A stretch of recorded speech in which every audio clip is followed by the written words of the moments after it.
Nelson, as all of you know, Nelson Mandela was one of the great heroes of the 20th century. He was a man who spent much of his adult life in jail, fighting the abomination of apartheid in South Africa. And Mandela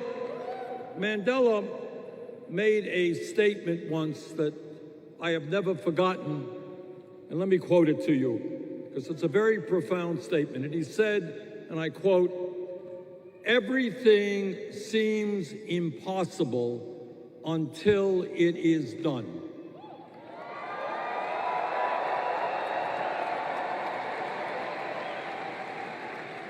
Everything seems impossible until it is done. So in Mandela's own case, who would have believed that a man sentenced to hard labor, spending years in jail, would walk out of that jail and become the president of his country?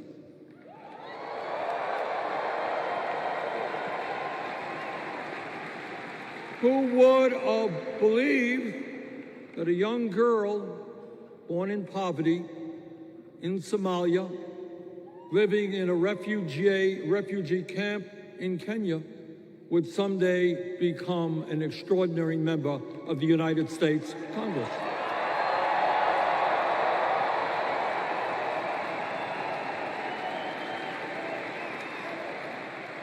So what Mandela was saying, which is a profound truth, is that the establishment, whether it's the economic powers, whether it's the political establishment, whether it's the corporate media establishment, they want you to believe that real change, substantive change, is not possible. That all we can do is nibble around the edges.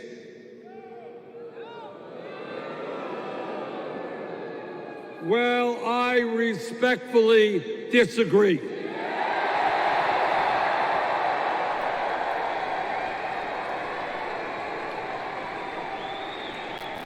I let this play a bit long, and I would have to cut this video in the beginning just because it is running a bit long. But I wanted part of the speech to be heard. This speech is utterly, entirely profound and something fundamentally different than any of the other political campaigns that you come in contact with. He's making two arguments here. One, it's not me, us, meaning all of us need to be willing to essentially fight for new myths. This notion that we can do big things, which is the second point.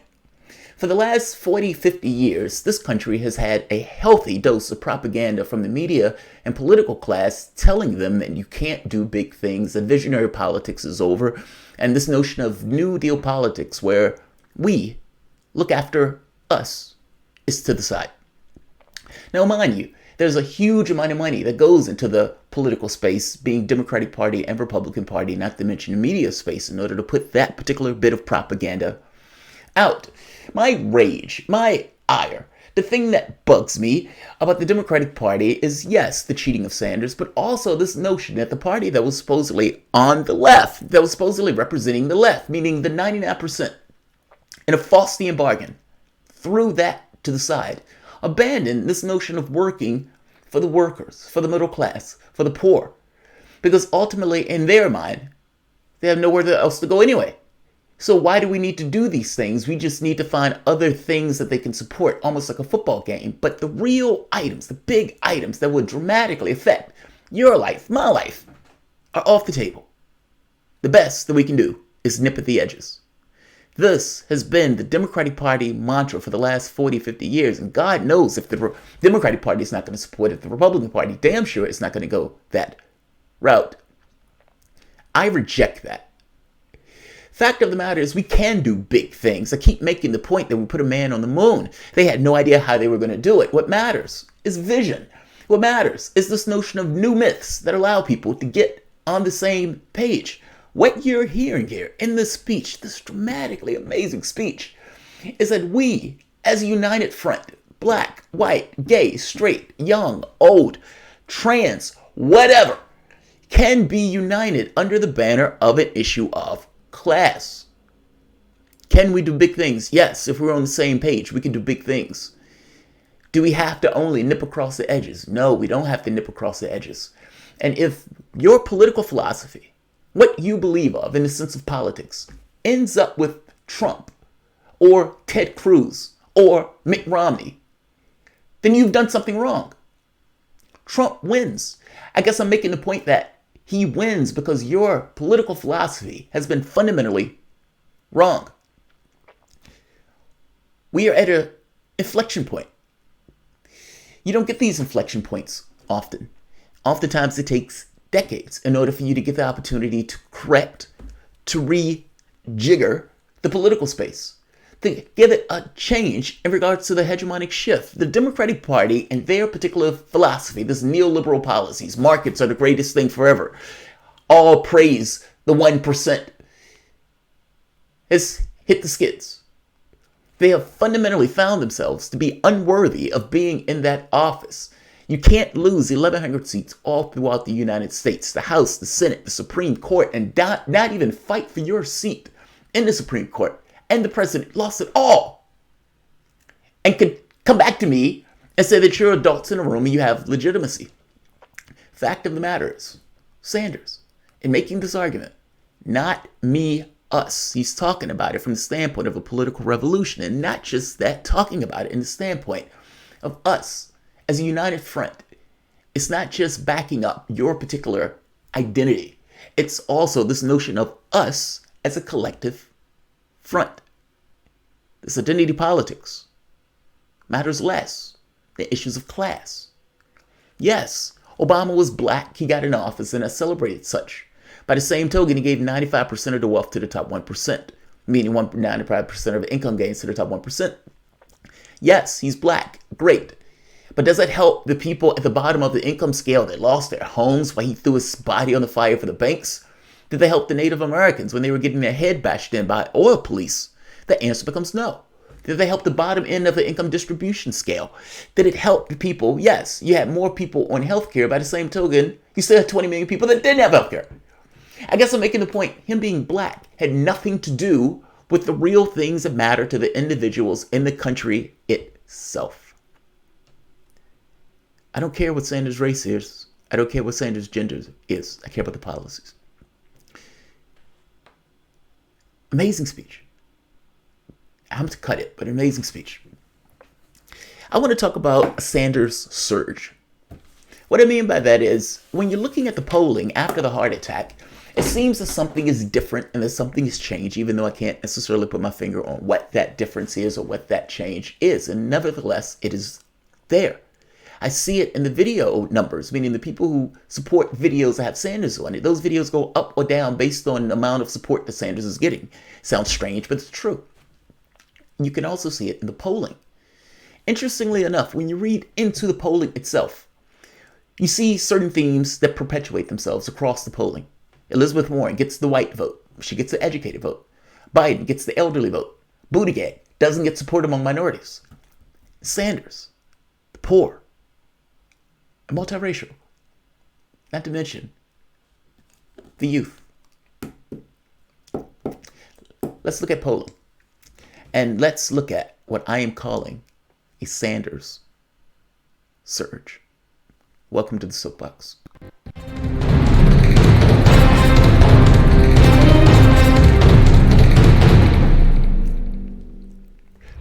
My name is Jamarl Thomas. This is the Progressive Soapbox. Guys, if you dig this content, please like, share, subscribe. You can always support PayPal or Patreon, not to mention Super Chats or Streamlabs. Even $1 helps because these videos are pretty much instantly demonetized. Polling. Let's look at some polling. Before I get into some polling, if you remember, last week, CNN comes out with a New Hampshire poll. CNN, on their network, millions of dollars, by the way, meaning their hosts are paid fabulously well, multimillionaires. And you would imagine the people who work for CNN are also well paid. You would think that these people have double checks and everything else to ensure that data and information that they put out on their airwaves is true. CNN puts out this. Now, the first poll, Iowa, 22%, Sanders 19%, Buttigieg 18%, Biden falls to fourth. That poll is true. And by the way, Sanders, who they said was dead in Iowa, look at this. Look at here. New Hampshire, Warren 21%, Sanders 18%, Buttigieg 15%, Biden 10%.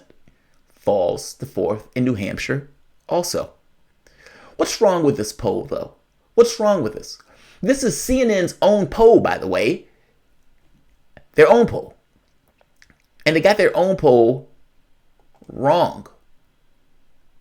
And even when they correct the error, look at this. No clear leader. Sanders, 21%.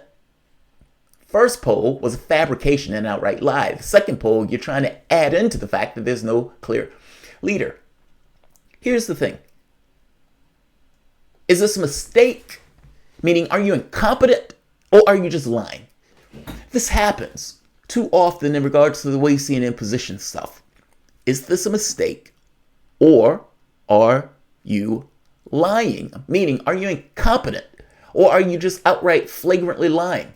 And if you are incompetent, which I maybe be true, I don't believe that actually. I actually think you're just flagrantly lying.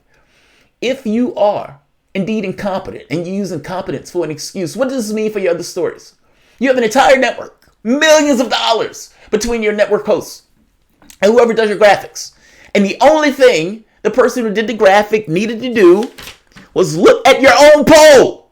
It was your own poll. To look at your own poll and then write it down. All right, Warren, Sanders. That's all you had to do. And you couldn't get that right. And if you can't get that right, literally looking at your own poll and then creating the graphic based off the data and the information where you just literally have to read two numbers, then why should I trust the other stories that you come up with? Meaning, this is so easy to get right, and you got it wrong. I actually think you got it wrong on purpose.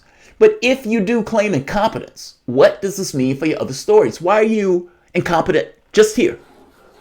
Wouldn't that also go to the other stories that you also do, where this level of incompetence should also creep into the stories themselves? I mean, after all, the only thing you had to do was write numbers down. You couldn't get that right. Couldn't get that right.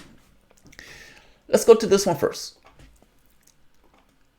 Fox News poll, national, Biden, 31%. Warren, 21%. Sanders, 19%. Buttigieg, 7%. Biden, weak frontrunner on national polls. Now, the thing is, national polls matter less because people don't elect their representatives based on national polls. They elect those things in the states. So national polls are interesting showpieces to watch in the sense of what is the nation thinking in regards to trends. And again, you have to take that stuff with a grain of salt.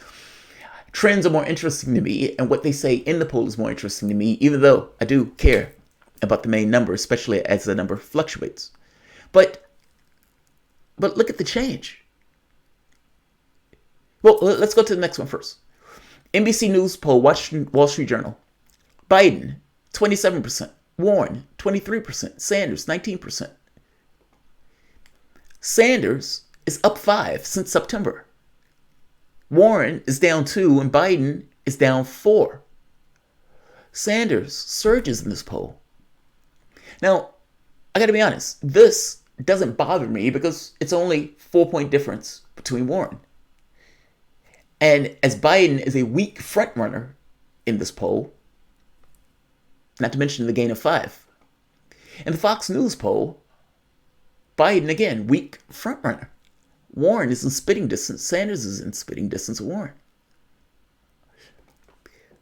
Look at this one. Iowa. They said Sanders was dead in Iowa. Corpse walking. Warren, 22%. Sanders, 19%. Buttigieg, 18%. And Biden falls to 4th. Frontrunner, Joe Biden falls to 4th in Iowa.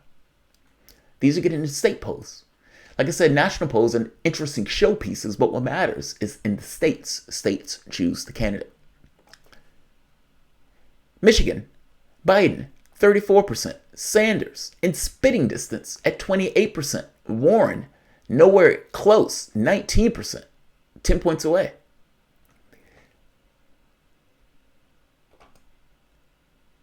Head-to-head matchups. Trump and Sanders. Sanders beats him like a drum, 14 points. Biden, less so, but beats him like a drum. I want to talk about this very specific point, though. Warren, 8 points. 8 points. So despite Biden having a lead in national polls with 34%, for whatever reason, Michigan believes Sanders beats Trump that much more. I find that interesting. I find that just fascinating. Nevada. Now this one, Sanders is showing weakness. So in the last Nevada poll, Sanders was stronger. In this one, he gets weaker. But even when he's getting weaker, he's only 3 points away from Warren. Polling average or you know what I mean, the differential within the context of the poll. And Biden, 30%. Richard Wolff makes it a point to say that millennials will vote for socialists, 70%. Or favor socialism versus capitalism, 70% to 50%. Now, you can understand why. If you have student debt, medical debt, you barely are just getting out of school. Here's the thing. When I was 16 or 17, I came down with kidney failure. But even if I didn't, how do I cover my healthcare costs? How do I cover my college loan costs? How do I, you start thinking of all these things from the standpoint of somebody who's a millennial with all of this debt on their backs. And you're shocked. You're shocked. The majority of jobs that we have in this country are low-wage jobs, meaning the majority of the jobs are low-wage jobs. So if you're a millennial, this is painful to you. This is kind of getting to my point that we are at an inflection point. The millennials will be the largest share of voters in this election. Sanders' weakest point, believe it or not, is the socialism thing. The country itself is not entirely sold on this notion of socialism. However, this could be also like having a black friend. African Americans hate when people say that I have a black friend, I can't be racist. Catch is, the black friend thing has everything to do with Tyrone is awesome. Him and I are buddies. I've never seen an issue with Tyrone. Him and I are great guys, but those others. Meaning, the moment that you create and humanize and have an identity associated with something, it is difficult to hate that thing when you know who they are. One of the things that opened my mind to the rest of the world was travel. Believe it or not. I was one of those people who were, for the most part, Democrats. And beyond that point, was on this notion of, even gave credence to this notion of Muslims and terrorism and all this stuff. That changed the moment I went there. It went away. You can't be mad at those people the moment that you meet those people. And ultimately, that's the quote-unquote black friend thing. My point is, Sanders, in making these arguments for democratic socialism and everything else, people may have issues with this notion of socialism. By the same token, they identify Sanders as something different, specific. By the same token, that is his weakest point when you're looking at the polling. Millennials don't care. Millennials don't care. One last point.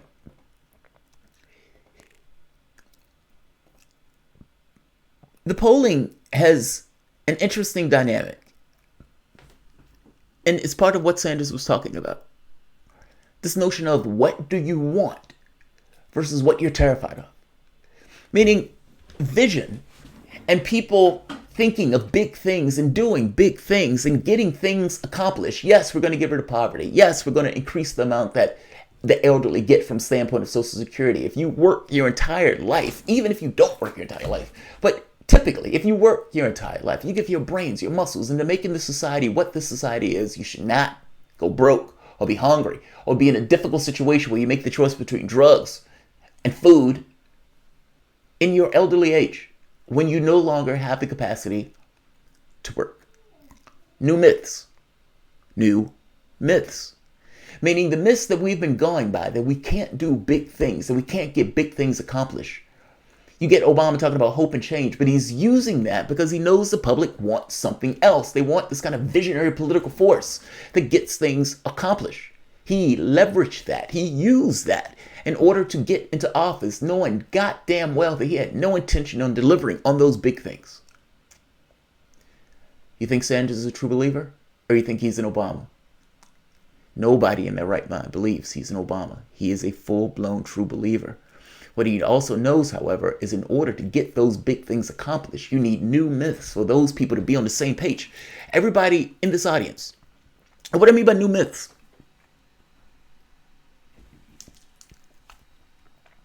Your government isn't real. It's not a real thing. Your money is not a real thing. Your job is a legal fiction, meaning the corporation, you guys organize and come together and everything else, but the company itself is not a real thing. Marriage is not a real thing. Most of these things that we think of are like thought things, but they're not real things. Your planet is flying through space. Your ground is a real thing. Your car is a real thing. You are a real thing. These myths aren't. If an alien civilization came to this country and went to the White House and looked in the book of laws, the book is real, the ink is real, the pages are real, they would have no idea what's in the book.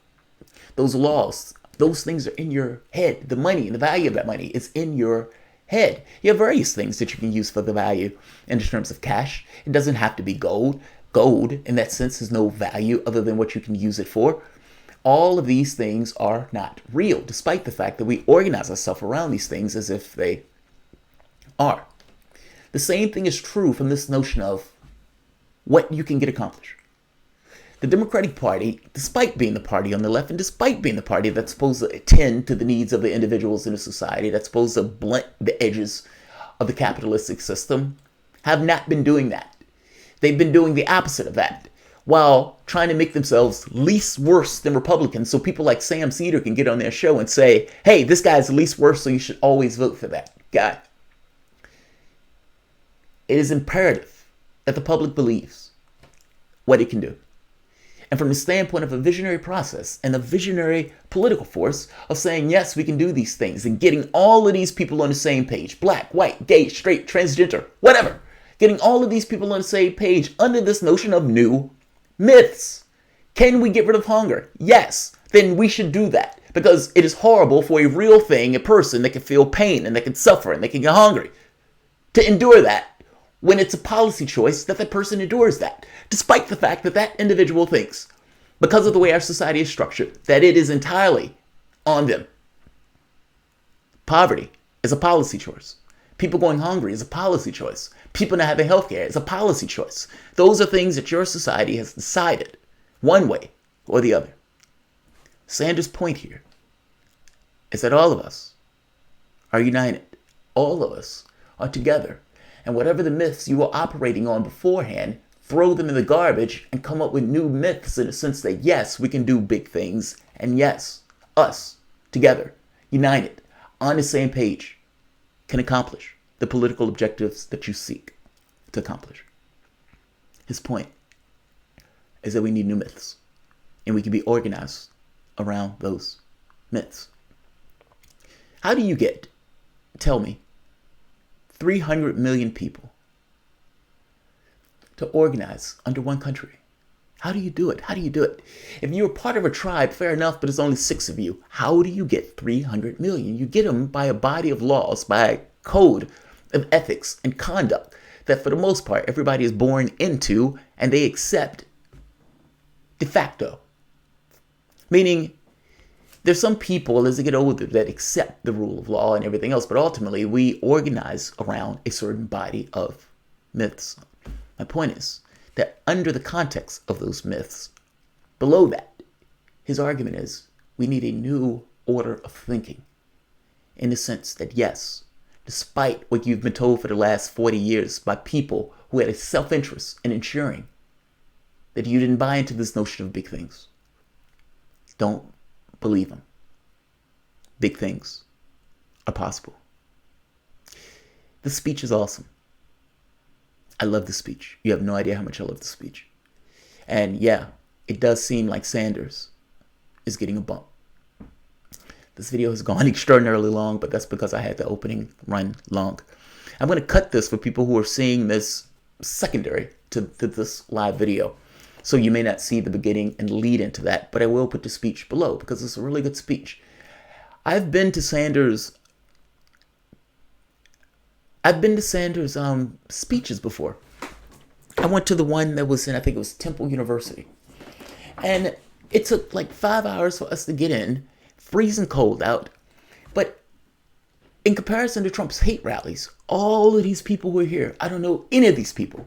And yet there was this almost religious aspect to this, in the sense of the level of politics that he's talking about. It is not entirely just these are the policies.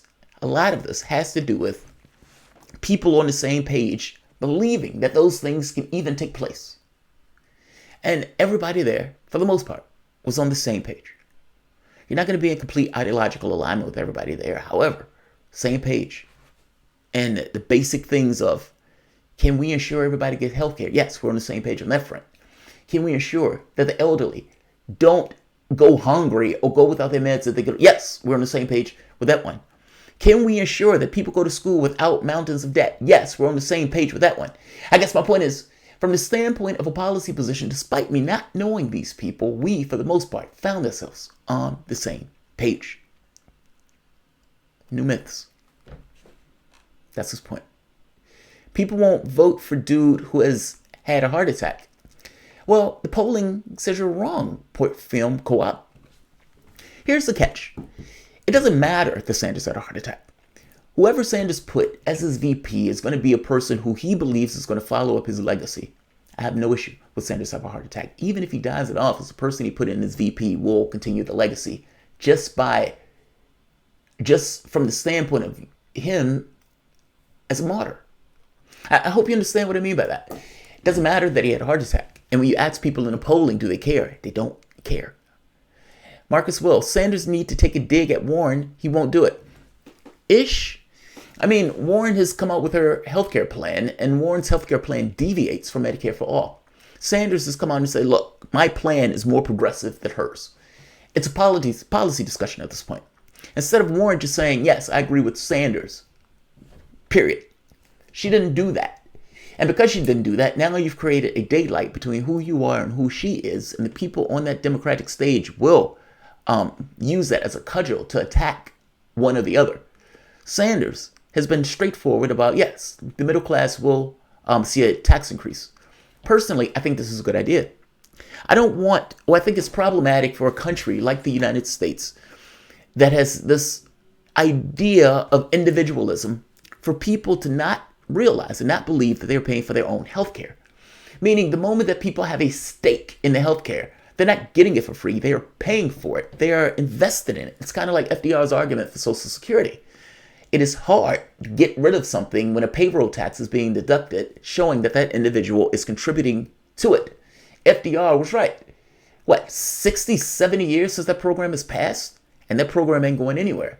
And if Republicans or Democrats try to rip it away, it is from people's cold, dead hands. It is something that is difficult, if not impossible to do. You've had a Republican House, Republican Senate, Republican presidency, Republican Supreme Court.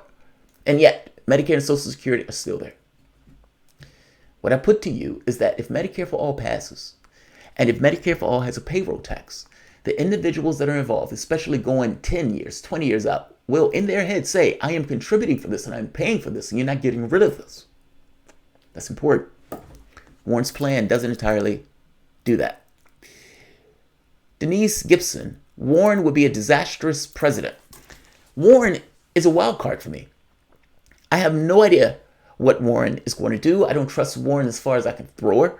She didn't have the guts to come out in 2016, and now she wants my vote now.